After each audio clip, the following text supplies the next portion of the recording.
7 de la mañana con 7 minutos. Oiga, ¿no sabe qué gusto me da recibir al doctor Luis Ernesto Derbez, rector de la Universidad de las Américas Puebla? Porque pocas veces el rector da entrevistas y hoy la hace aquí en el estudio de Oro Noticias.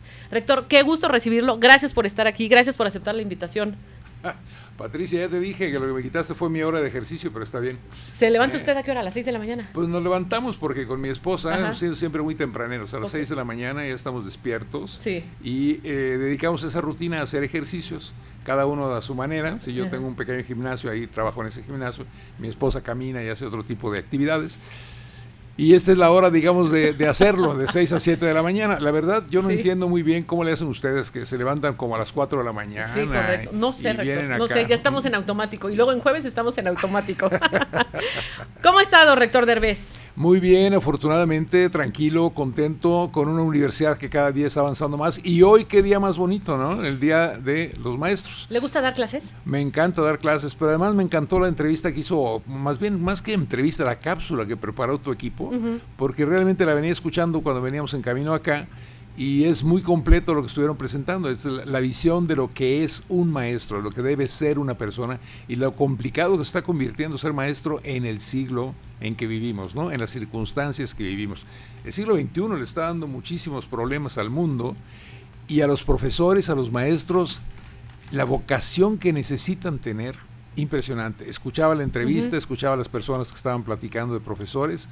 Yo creo que acaban de hacer ustedes una muy buena entrevista en ese contexto. Ahora, y mis felicitaciones a todos los profesores. Rector, no es lo mismo ser maestro de kinder, donde apenas los chiquitos absorben todo como esponja y están muy dispuestos a ser ya maestro de universitarios. ¿Cuál es el mayor reto ahí?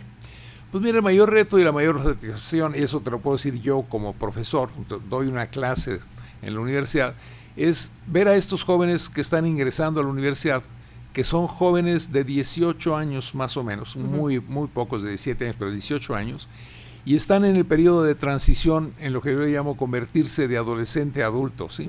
Llegar a los 18 años a la universidad, terminar a los 21, 22, quizá 23 algunos jóvenes, y salir de la institución y transformarse completamente.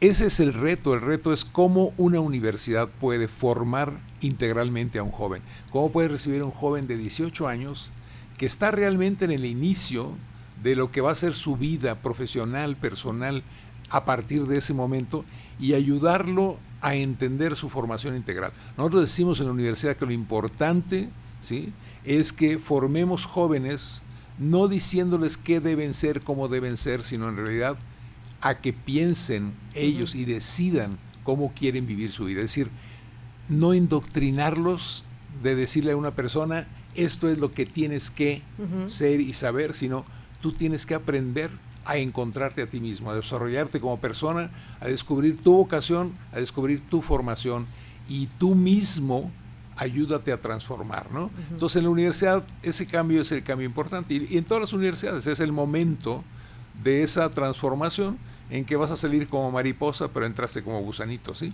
Y en esa combinación es lo que nosotros vemos formación integral. Y algunos de los profesores que entrevistaron el día de hoy lo decían, desde primaria, desde secundaria, es cierto, es ayúdame a transformarme, ayúdame a aprender, pero en el sentido, no que me indoctrines, que me digas lo que tengo que saber o ser, sino que me ayudes a encontrar esa sabiduría yo mismo, ayudándome contigo. Bien difícil, pero es lo más interesante. Ahora, fuimos una generación, usted fue una generación, yo fui otra generación, donde obviamente no teníamos este avance tecnológico, ¿no? Esta necesidad de consumir contenidos muy rápidos, que incluso la maestra decía, hoy hasta es un poco más difícil porque ven muchas cosas, retienen muy poco y hay que seguir explicando. ¿A qué se enfrenta hoy el universitario promedio, rector? Pues el universitario promedio se enfrenta a algo que es interesante porque es lo que está enfrentando todo el mundo. Hay mucha discusión de algo que a mí me sorprende, la inteligencia artificial. La pregunta que uno debe hacerse es, a ver, no me digas que no existía desde hace más o menos 30 o 40 años la inteligencia artificial, que es el contexto de lo que ha ido ocurriendo con la computación, lo que se está dando con este tipo de instrumentos que nos ayudan a mejorar la vida, a tener soluciones más rápidas, a cambiar algunos conceptos. La memorización ya no es importante, porque ¿para qué memorizo si yo puedo realmente obtener la información usando, como decíamos hace a poco, unos cuantos años, Mr. Google, que ahora ya no lo decimos, porque ahora ya es otro tipo de chat, GPT, etcétera. ¿A qué se enfrenta un joven hoy? A un exceso de información. Y el gran problema para un joven hoy es discernir qué es lo correcto, qué es lo incorrecto. Entender que tiene que verificar la información, que no puede simplemente aceptarla como la escupe, porque esa es la palabra, un chat GPT o cualquier cosa, sino que él tiene que utilizarlo como un instrumento y luego usar lo que es fundamental, tu propio juicio, tu propia capacidad, analizar eventos, definir cosas y entenderlas. Es decir, ¿qué quiere decir entenderlas? Que no te tomes la información y la escupas. Muchos jóvenes caen en esa trampa, caen en la trampa de yo le pongo a Mr.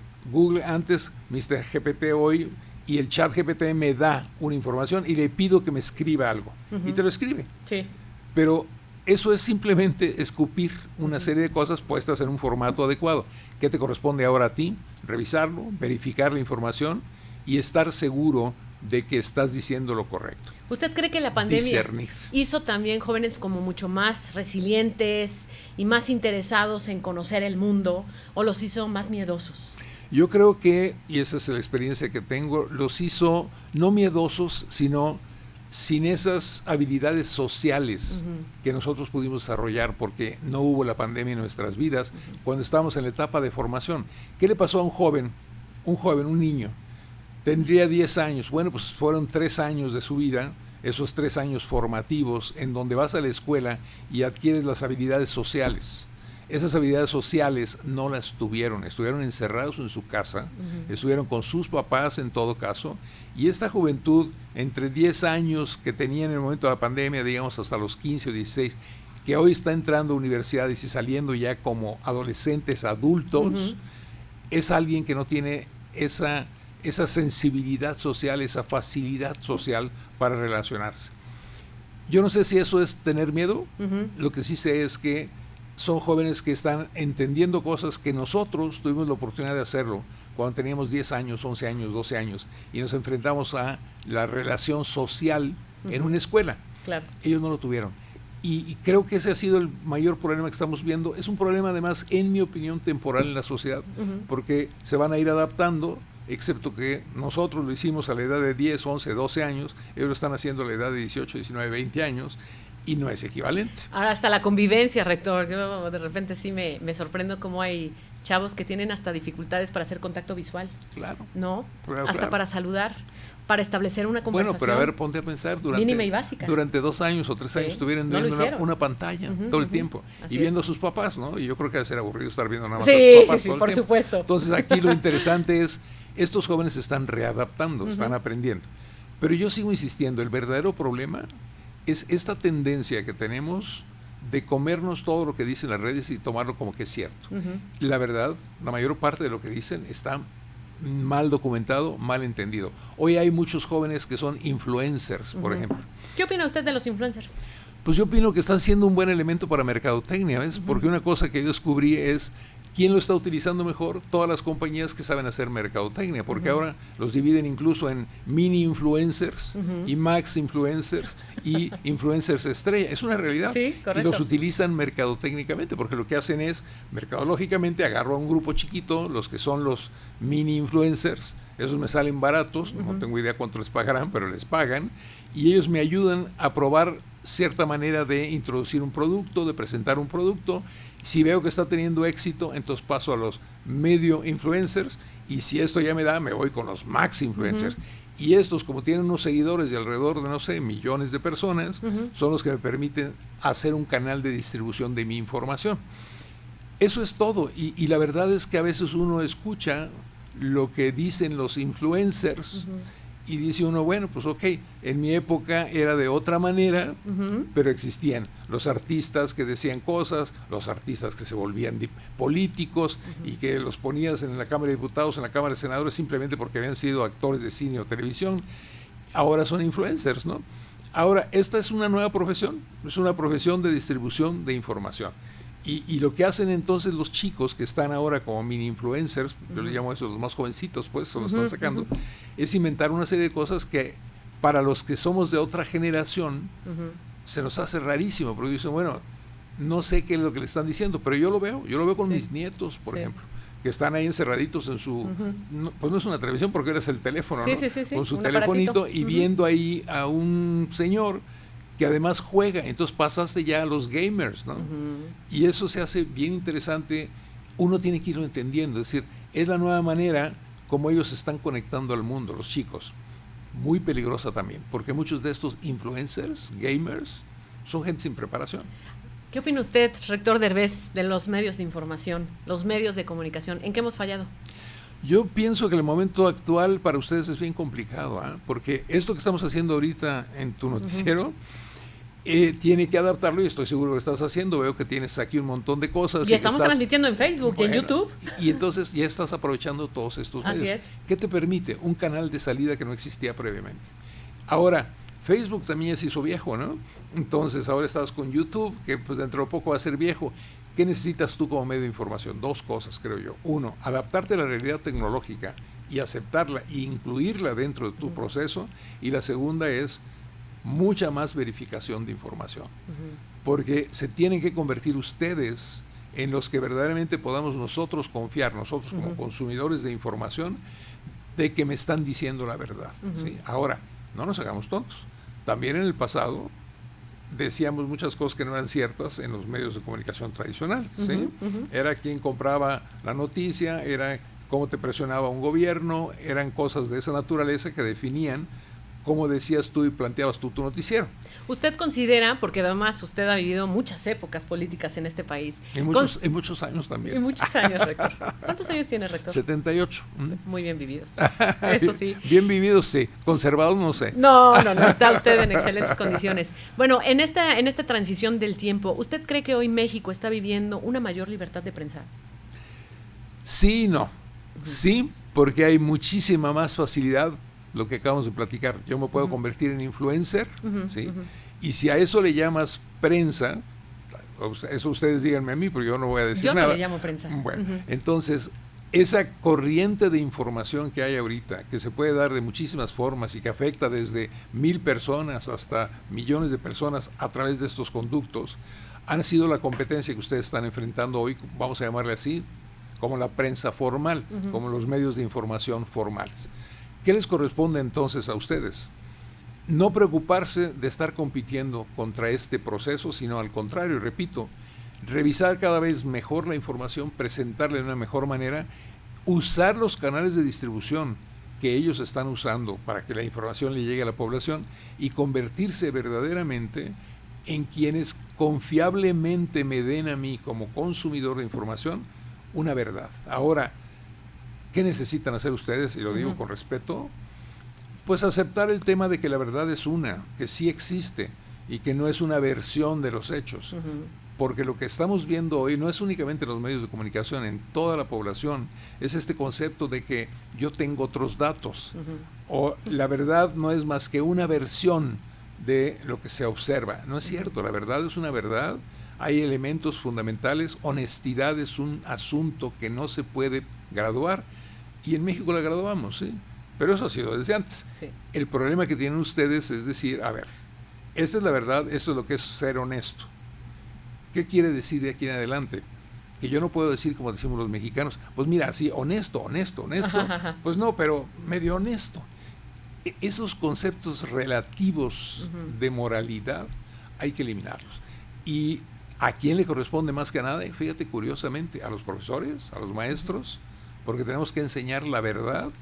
¿Y a quién más le corresponde? A los medios de comunicación, los que sean de veras, no voy a decir serios, porque puedes decir serio en mucha forma, pero sí medios de comunicación responsables.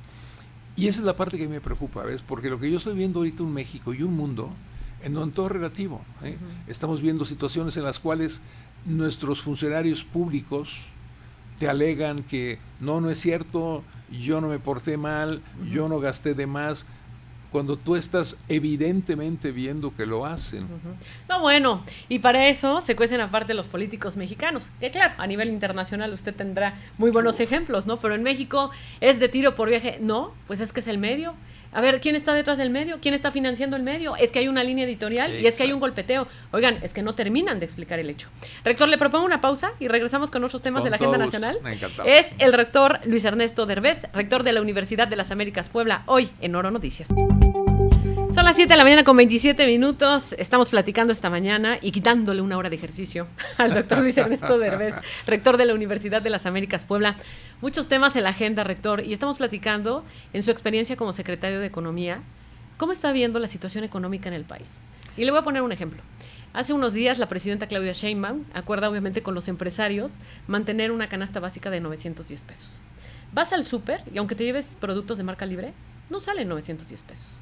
No. Dicen que la inflación no nos está golpeando, pero bueno, el aguacate cada vez es más caro, ya no sabes si es la inflación propia de los movimientos económicos o es el cobro de piso, pero la realidad es que estamos teniendo una economía que nos aprieta más con todo y los incrementos salariales. Mientras México no entienda dos cosas que son fundamentales, ¿sí? La competitividad y la productividad, como le decimos los economistas, va a depender de una buena educación. Hoy es el Día del Maestro. Hoy es el día en que deberíamos definir qué es una buena educación. Una buena educación no es únicamente una formación, como llamamos universidad integral, sino que efectivamente te esté dando las habilidades para el mundo moderno.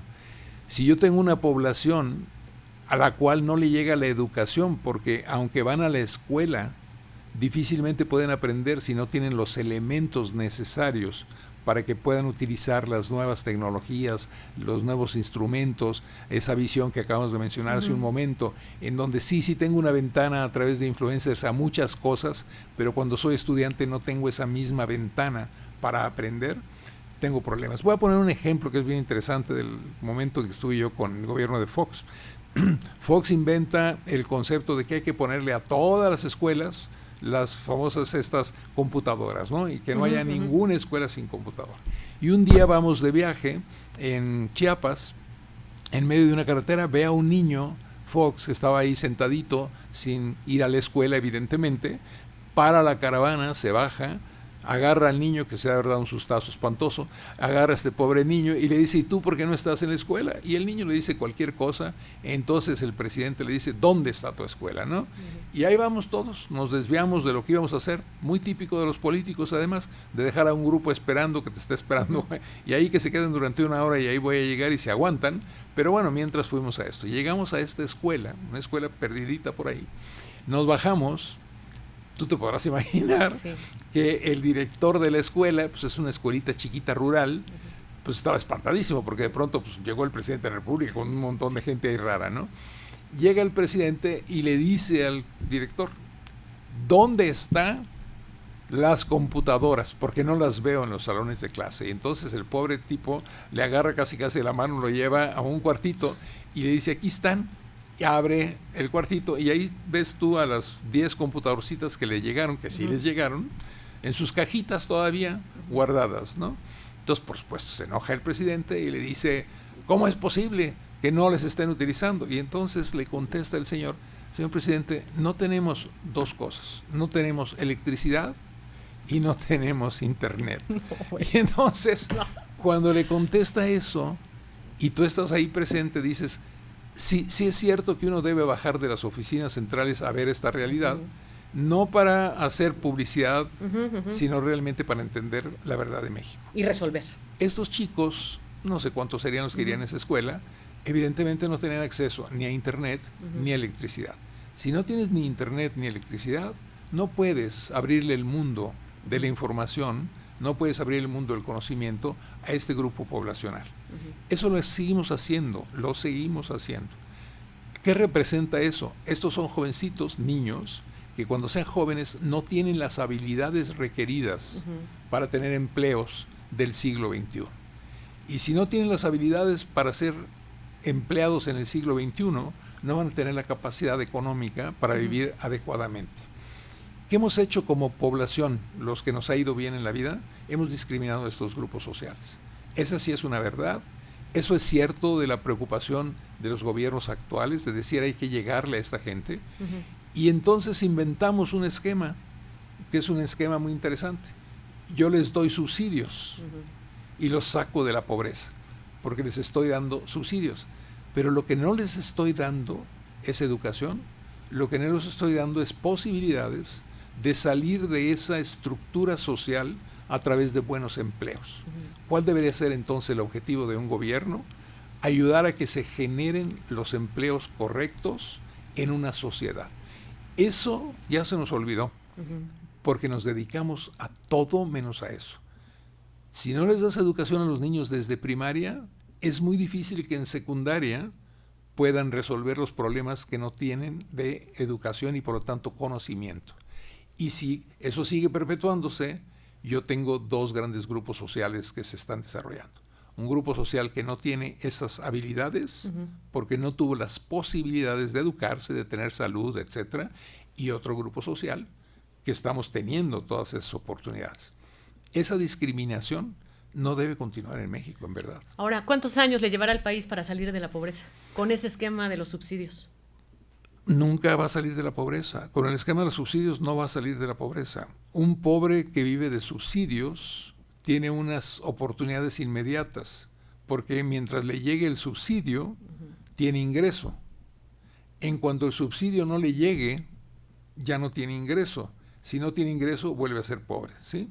Por lo tanto, esa estrategia no resuelve el problema. Eso lo único que hace es algo que desde hace mucho tiempo algunos economistas hemos dicho, y esto es aminorar o mitigar la pobreza, pero no resolverla.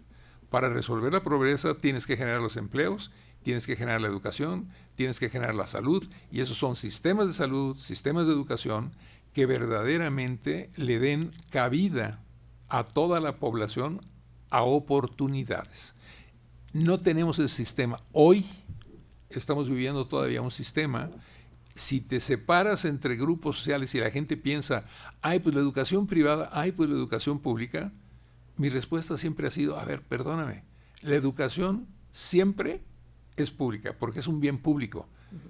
Lo puedes ofrecer en sistemas de educación privada, los puedes ofrecer en sistemas de educación mixta o pública, pero la educación es un bien público, no importa cómo le estemos dando, hay que darla bien, en cualquier sistema que tengas de oferta. No es cierto, esto que te acabo de contar, de lo que fue mi vivencia, y te aseguro que lo podemos ir a ver hoy y lo vamos a ver igual. Vas a llegar a poblaciones en donde no les llega la posibilidad. Una anécdota, y perdón pero hace poco trajimos, hace un rato, un señor que se llama Jesús León. Jesús León es un joven, ya no está tan joven ahorita, pero un joven en ese momento, de la Mixteca, ¿sí? Aquí entre Oaxaca y Puebla, y él vino porque se había ganado el premio Pritzker, que es, el premio Goldman, que es el premio a nivel mundial. Ahora hacemos siempre esta equivalencia, el premio Nobel equivalente, pero desde el punto de vista de medio ambiente. Se lo otorgan a este joven porque durante 25 años hizo una transformación en una región de la Mixteca mexicana, en la cual volvió a muchas de las cuestiones tradicionales para la cosecha. Y el cambio en los 25 años, de cuando él empieza y está todo desértico y sin posibilidades, hasta cuando él termina, es ahora increíble. Si tú vas ahí a esa región, es impresionante ver lo que Jesús León ha hecho en esos años con su grupo de personas. Y él es una persona mixteca, salió de ahí. Bueno, pues este joven que se dedicó a ello, que no tiene más educación, vino a la universidad, dio una plática, y en la plática les dijo a los jóvenes que él sentía que hablar con estos jóvenes tan educados era muy complicado porque él había tenido una vida complicada. Y cuando empezó a querer estudiar, a los 6 años, le dijo a su papá, papá, quiero ir a la escuela. Y su papá le dijo, mijito, no estás listo. Entonces pasó 7 años, 8 años, 9 años. Y cuando llegó a los 9 años y le volvió a hacer la misma pregunta al papá, el papá le dijo, estás listo. Entonces ahí entendió por qué le decía a su papá que no estaba listo. No es porque no tuviera la inteligencia, no es porque sino porque tenía que caminar para llegar a la escuela. Qué duro. 5 kilómetros, ir de ida y de vuelta. Entonces lo que el papá le había dicho desde el principio es, mijito, no vas a llegar y no vas a regresar, ¿ok? A tus 4 años. Así es. Entonces, este tipo de discriminación que no vemos es una discriminación que sistemáticamente hemos hecho. ¿Qué necesitamos hacer? de veras que la educación llegue bien a todos estos niños y ayudarlos para que puedan progresar. Ahora, tenemos hoy en México un segmento de una clase trabajadora, trabaja mucho, gana poco, descansa poco, están pichicateando la jornada de las 40 horas. Hay sectores que dicen, es que no vamos a ser tan productivos y entonces esto va a generar pérdidas. Y estamos condenando a una clase trabajadora o a tener un segundo empleo, a conformarse con un empleo que no es tan bueno, o tener obviamente ya gente que va a llegar a la edad de la jubilación y la pensión con montos raquíticos. Y entonces vamos a tener adultos mayores pobres, que también van a necesitar de una pensión. Es decir, todo pareciera que se acomoda para permanentemente tener que estirar la mano y sea el gobierno el que se encargue de estos sectores. Excepto que el gobierno no produce nada. O sea, el punto concreto es, el gobierno está para que institucionalmente, como sociedad, tengamos reglas que son aplicadas, que son comunes y que nos permiten tener certidumbre en nuestras vidas. Uh-huh. Pero cuando el gobierno quiere producir, cuando el gobierno quiere meterse en cosas que no le corresponden, es cuando empezamos a ver los problemas. Ahora, la gente me va a decir a mí, es que tú eres neoliberal. Sí, soy neoliberal, pero soy el único neoliberal realmente que existe en México, porque todo el concepto que se ha manejado en el país no es de neoliberalismo, es un concepto de cómo grupos sociales oligárquicos toman control y crean estructuras de mercado que no son de competencia, son de oligopolios. Uh-huh. Tú acabas de decir hace un momento algo que es bien interesante. Se armó un paquete y ese paquete es 913 pesos o lo uh-huh. que tú quieras, ¿sí? Sí, de tal cosa. Uh-huh. ¿Con quién? ¿Quién? ¿Con quién lo armaron? Y entonces tú vas a llegar a decir, bueno, estuvieron presentes Pedrito, Juanito, Manganito, Fulanito. Ok, ¿y quiénes son ellos? Son los que representan ¿a quién? A las grandes empresas. ¿Cuáles? Uh-huh. Y entonces empiezas a decir cuáles son. Uh-huh. No voy a decir aquí en tu programa, uh-huh. pero está en ese proceso. Eso es lo que acaba de ocurrir. Hubo una reunión en la que se juntaron un grupo de personas uh-huh. con la Presidenta de la República y llegaron a la conclusión de que iba a haber un paquete de 913 pesos, ¿sí? Uh-huh. Pues sí, excepto que ese paquete es imposible porque las empresas tendrían que perder. Primero, fue un grupo de empresas nada más. Pues fíjate, se pusieron de acuerdo. ¿Fuiste y le preguntaste a la gente que está en el mercado uh-huh. de Cholula o acá de ¿cómo se llama? En el set, bueno, en Puebla, en uh-huh. cualquiera? No. ¿A poco incluiste a todos esos productores, distribuidores, vendedores? No. Uh-huh. Juntaste a los 20 grandes de 20 grandes empresas y puedes dar los nombres, pues. Uh-huh. Pero, pues, ¿has ido al mercado Cholula? Sí, claro. Bueno, pues ve al mercado Cholula y ve la diferencia. Ahí los precios son bien competitivos. Ahí lo que tienes son gente que compite una con otra en sus uh-huh, productos, uh-huh. que tiene muy poca producción, si tú quieres verlo así, pero que compiten entre ellos. Y tú puedes entrar a ese mercado y en ese mercado vas y o te amarchantas, como decimos, uh-huh. con alguien, sí. y entonces eres el que va a ver a este porque ya sabes que te da un buen producto y que te lo da barato, o si no, pues tienes al de al ladito, uh-huh. en donde te lo da más barato o lo ves más fresco. Eso es un verdadero mercado de competencia, eso es neoliberalismo. Bueno, es que creo que muchos de estos personajes en la vida regresaron a lo mejor a hacer unas compras o en la vida hicieron algunas compras, pero si nos preguntan, rector, sí le puedo decir que 4 aguacatitos en la cocota ya de repente son 50 pesos, dices, ¿pero por qué? Sí, ¿no? pero ve a otro supermercado, sí. no al mercado. Sí. ¿Y te va a costar cuánto? No, bueno, por lo menos el doble. Y además la calidad tampoco necesariamente es mejor. Y ni siquiera garantizan de que sea producto mexicano. Doctor Derbez, prácticamente para ir cerrando la conversación, Donald Trump. Es un dolor de muelas Donald Trump, para México y para el mundo. Usted también fue secretario de Relaciones Exteriores. ¿Qué tan compleja es la relación hoy que tiene México con Estados Unidos? ¿Qué podríamos perder si no vamos al ritmo que él nos está marcando? ¿Y cuáles son las áreas de oportunidad que se abren a partir de esta coyuntura? Primero, reconozcamos el trabajo de la Presidenta de la República, ¿ok? Porque si ha habido alguien que ha sido hábil para manejar la relación con una persona tan complicada como lo es Donald Trump, ha sido nuestra Presidenta. Y en eso, el que le pichicatee a la uh-huh. Presidenta lo que ha logrado a través de su acción, su actuación, pues no merece estar aquí en este país, porque la verdad ha sido verdaderamente la manera de tratar al señor, ¿ok? Uh-huh. ¿Qué vamos a encontrar con Trump? Incertidumbre. ¿A qué se dedica el señor? a incertidumbre, a espantar, a llegar, a empujar y a decir todo el tiempo, tienes que hacer esto, tienes que hacer lo otro, pero voy a cambiar de opinión cada fin de semana. Esa incertidumbre hace que la única forma de tratarlo correctamente es lo que está haciendo la presidenta. Esperar a ver qué dice, no enfrentarte, no pelearte, buscar una solución y a través de esa solución ir creando una relación personal que le permita tener una estructura en nuestro país en la cual los dos países establezcan bases. Pero lo que no puede evitar Trump es la realidad. Y la realidad dice que nos hemos integrado de tal manera México y Estados Unidos que esa integración tiene que continuar.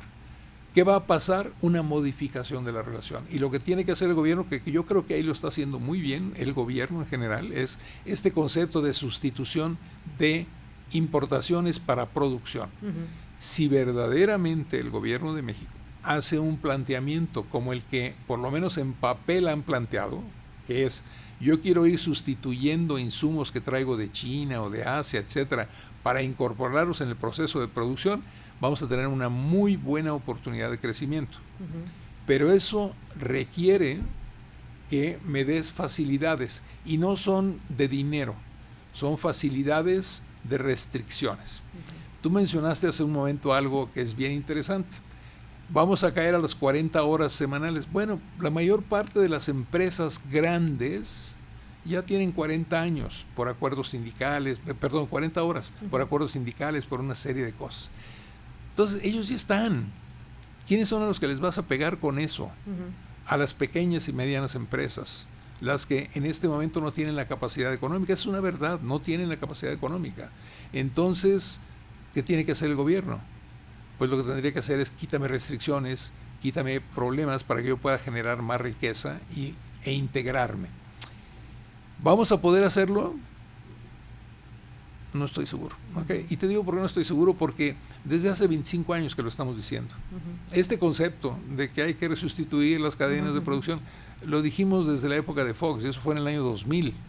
Por lo tanto, ¿qué nos falló a nosotros? Pues lo mismo que le falla a todo el mundo, que al final de cuentas hay tantos problemas que no mantienes la línea en unas cuantas definiciones. Yo creo que lo que los gobiernos tienen que hacer, el México en particular, es decir, hay 3-4 cosas que tenemos que definir. Vamos por ellas y lo demás es nada más reaccionar, ¿ok? Si agarras esas 3-4 cosas, te sientas con la industria y lo planteas, no va a haber problema. Pero de que va a haber un paquete alimentario de 931 pesos o 13 pesos o 50 pesos, no.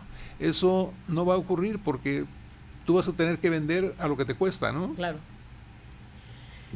Para cerrar, usted dentro de la Universidad de las Américas Puebla, ¿cómo se siente? ¿Cómo se ve? ¿Hacia dónde se ve? Yo me veo muy contento, yo estoy muy tranquilo. Yo había pensado que me iba a salir de la institución, o sea, me iba a jubilar hace aproximadamente 2-3 años. Vino la hecatombe que vino para la institución, no solamente la epidemia, sino lo que yo llamo la post-pandemia, así que fue una situación muy complicada desde el punto de vista de algunas acciones de gobierno que nos afectaron. Logramos resolverlo, está eso terminado y yo tengo un plan ahora de vida en el que seguramente en 2-3 años ya no estaré en la institución y quiero dejarla como ya está en este momento, que es una institución de la mayor calidad. El hecho de que nos hayan dado en los rankings nacionales la clasificación de la mejor universidad privada y 26 de nuestras licenciaturas que participaron, todas en primer lugar en las instituciones privadas, me deja claro que tenemos profesorado de excelencia, que tenemos las estructuras institucionales, la renovación, y creo que es el momento de decir, si esto sigue, en 2-3 años me puedo dedicar a irme a pasear, ¿sí? Y tengo ganas de irme a pasear, además de hacer ejercicio, pero también tengo ganas de irme a pasear. O sea, 2 o 3 años, 2025, 2020, para 2028, ya vendría entonces un relevo en la rectoría. Y deberíamos empezar antes, 2027, porque la manera como lo hacemos en la institución es muy institucional. Es decir, ahí sí creemos en las estructuras institucionales y tiene que haber un proceso de selección en el cual los consejos universitarios, que son los que van a determinar, tienen que hacer propuestas, se tienen que revisar los currículos, se tienen que llegar a una conclusión y después se hace un proceso de preselección. En ese proceso de preselección participan 3 finalistas. En esa participación de 3 finalistas tienen que tener entrevistas con el Consejo de Empresarios que nos respalda y ellos van a hacer a su vez la recomendación de una persona a lo que es el patronato. Y ese patronato, que está compuesto fundamentalmente por la Fundación Jenkins, por la familia Jenkins, tiene derecho de veto, no tiene derecho de selección. Ellos lo que pueden decir es, si aceptamos la recomendación, no la aceptamos, pero si no la aceptan, tiene que repetirse el proceso. Entonces tenemos que hacerlo un año antes para que la persona esté designada correctamente en el momento en que termine mi periodo, que terminaría efectivamente en 2028. ¿Va a dejar usted unos zapatos muy grandes? No, esto es percepción, ¿ok? Sí, y yo le digo a la gente, mira, a ver, imagínate que voy saliendo ahorita aquí de tu programa y por alguna razón espantosa, un autobús o lo que tú quieras se sube a la banqueta. Ay, no, cancelado. ¿Sí? Entonces yo ya desaparecí, ¿no? Y tienes que poner una persona. Toda institución cree que es una persona la que la compone y la que la hace. No, es la estructura institucional. En medio de la pandemia y sobre todo lo que yo llamo la post-pandemia, la institución funcionó porque teníamos un equipo y un cuadro que respondió a las necesidades de la institución, no porque tenían un rector, sino porque había un grupo de personas y de profesores y de empleados que todos fueron los que verdaderamente hicieron la institución. Estoy totalmente de acuerdo. Obviamente hay que hacer un trabajo en equipo, hay que formar equipo, pero hay nosotros, que dejar una base. Pero nosotros lo demostramos. Me queda clarísimo. La pospandemia, que usted así le llama, yo le diría la persecución política, pero hizo que hoy la Universidad de las Américas Puebla resurja y con mayor fuerza. Rector Derbez, le agradezco enormemente su tiempo, el sacrificio que hizo para levantarse tan temprano y estar aquí a las 7 de la mañana. Pocas veces nos extendemos con algunos entrevistados tanto tiempo de plática, pero no es fácil que usted dé entrevista y yo le agradezco muchísimo la confianza en Oro Noticias. Al contrario. Y Pati, muchísimas gracias por darnos esta oportunidad. Y no te preocupes, mañana repongo y hago doble de ejercicio. Y su esposa también. Sí, mi esposa también. Muy bien, gracias. Es el rector de la Universidad de las Américas Puebla, el doctor Luis Ernesto Derbez.